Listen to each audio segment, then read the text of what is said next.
मित्रांनो, महाराष्ट्रामध्ये सध्याची परिस्थिती लक्षात घेता सोशल मीडियावर एससी वर्गीकरणाचा बराच मोठ्या प्रमाणात वाद निर्माण झालेला आपल्याला पाहायला मिळत आहे।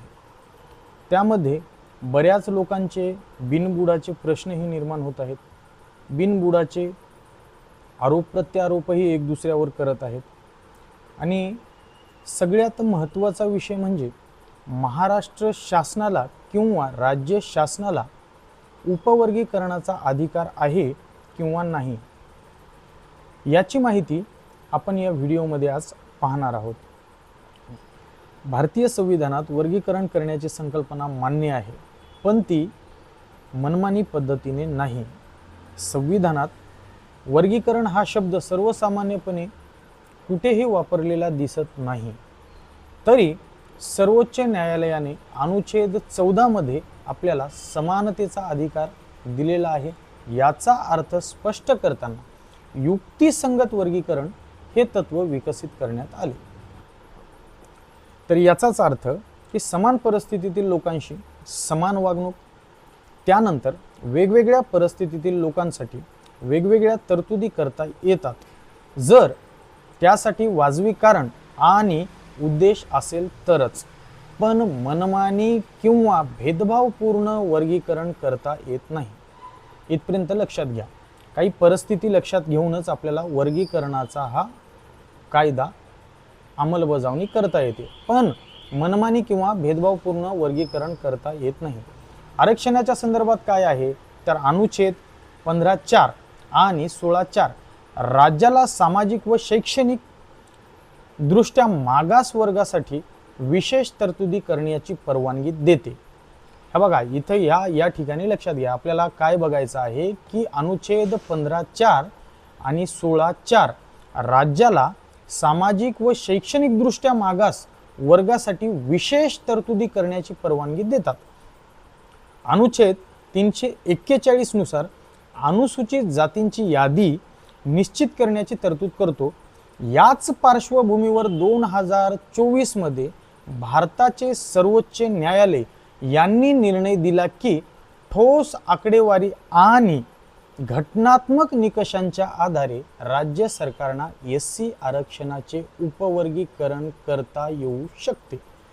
हे बघा, लक्षात घ्या। आपल्याला 2024 मध्ये भारताचे सर्वोच्च न्यायालय यांनी निर्णय दिला की ठोस आकडेवारी आणि घटनात्मक निकषांच्या आधारे राज्य सरकारना एससी आरक्षणाचे उपवर्गीकरण करण्यात येऊ शकते।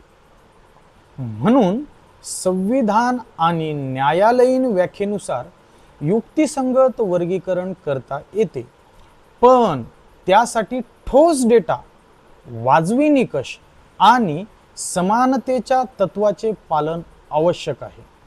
मनमानी किंवा केवळ राजकीय कारणांवर आधारित वर्गीकरण झाले, मनमानी किंवा भेदभावपूर्ण वर्गीकरण झाले तर ते घटनात्मक कसोटीवर टिकणार याची काहीही शाश्वती नसते।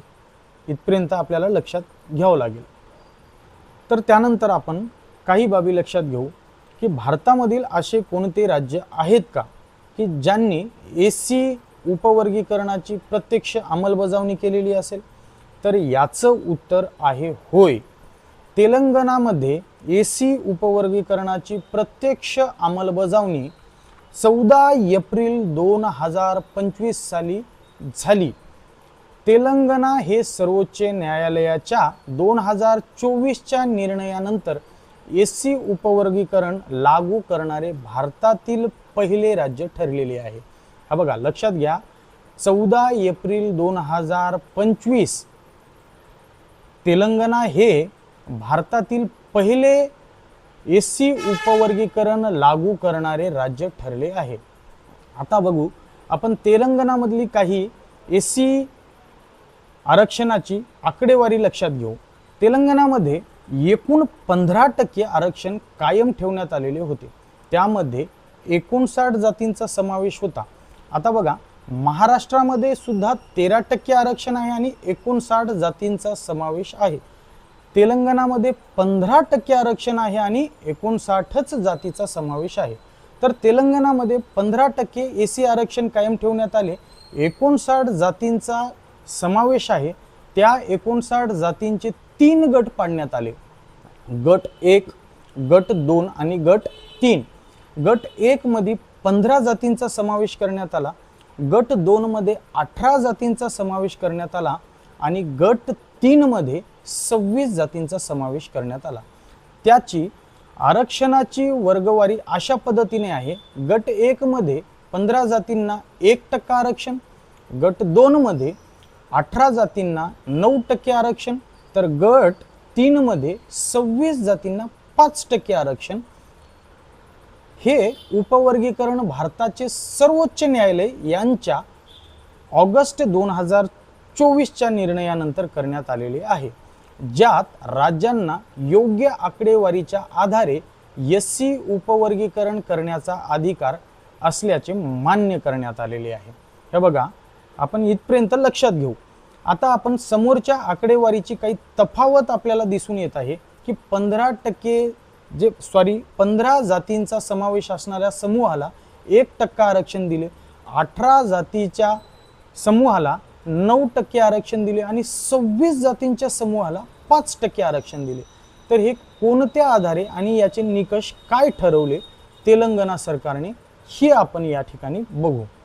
तर मित्रांनो, जातींची संख्या आणि आरक्षणाची टक्केवारी यांचा थेट संबंध नाही. तेलंगणामध्ये गट तयार करताना किती जाती आहेत यापेक्षा त्या गटातील लोकसंख्या, सामाजिक मागासलेपणा, शैक्षणिक स्थिती आणि सरकारी नोकरीतले प्रतिनिधित्व यांचा विचार प्रामुख्याने करण्यात आलेला आपल्याला या ठिकाणी दिसून येते. कोणत्या तत्वावर? चार तत्वावर. कोणत्या?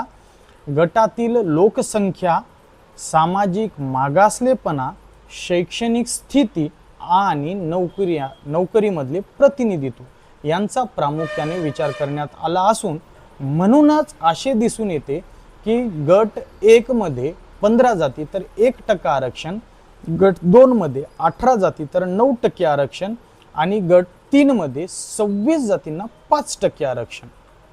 हे पाहून असाही प्रश्न पडतो की 26 जातींना फक्त 5% आणि 18 जातींना 9% आरक्षण का?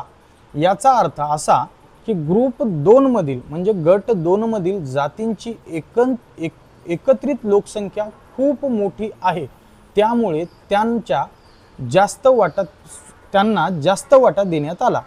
आणि ग्रुप 3 मधील जातींची लोकसंख्या जरी जास्त असली तरी एकूण लोकसंख्येच्या तुलनेत त्यांची लोकसंख्या ही कमी असल्याचे दिसून आले.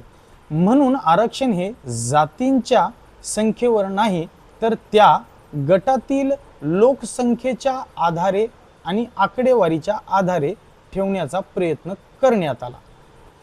आता हे आरक्षण सगळ्यांना मान्य आहे का? तर याचं उत्तर असं आहे की सर्वांचे एकमत या विषयावर नाहीत. काही संघटना आणि काही गट यामध्ये भेदभाव किंवा मत त्यांचे व्यक्त केलेले आहेत. ते अशा प्रकारे आपल्याला दिसून येते की लोकसंख्येची जनगणना योग्य झालेली नाही. 2 नंबरला काही गटांना जास्त तर काही गटांना कमी वाटा मिळाला असे निकष त्यांनी तिथे दाखवून दिलेले आहेत. त्यामुळे या धोरणावर न्यायालयात आव्हानेही दिलेली आहे.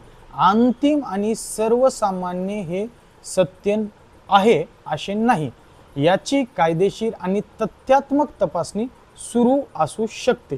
तर मित्रांनो, या व्हिडिओमध्ये आपण हे जाणून घेण्याचा प्रयत्न केला की राज्याला उपवर्गीकरण करण्याचा अधिकार आहे का?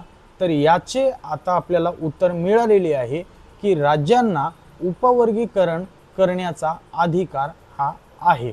मित्रांनो, हा व्हिडिओ जर तुम्हाला माहितीपूर्वक वाटला असेल, आवडला असेल तर आपल्या चॅनलला सबस्क्राईब करा, व्हिडिओला लाईक करा आणि हाच व्हिडिओ तुम्ही जर इंस्टाग्रामवर बघत असाल तर आपल्या चॅनलला फॉलो करा. धन्यवाद. असेच व्हिडिओ नवनवीन बघण्यासाठी आम्हाला कमेंट करा की तुम्हाला यासमोर कोणत्या विषयावर, मुद्द्यावर व्हिडिओ बनवायचा आहे. जय हिंद.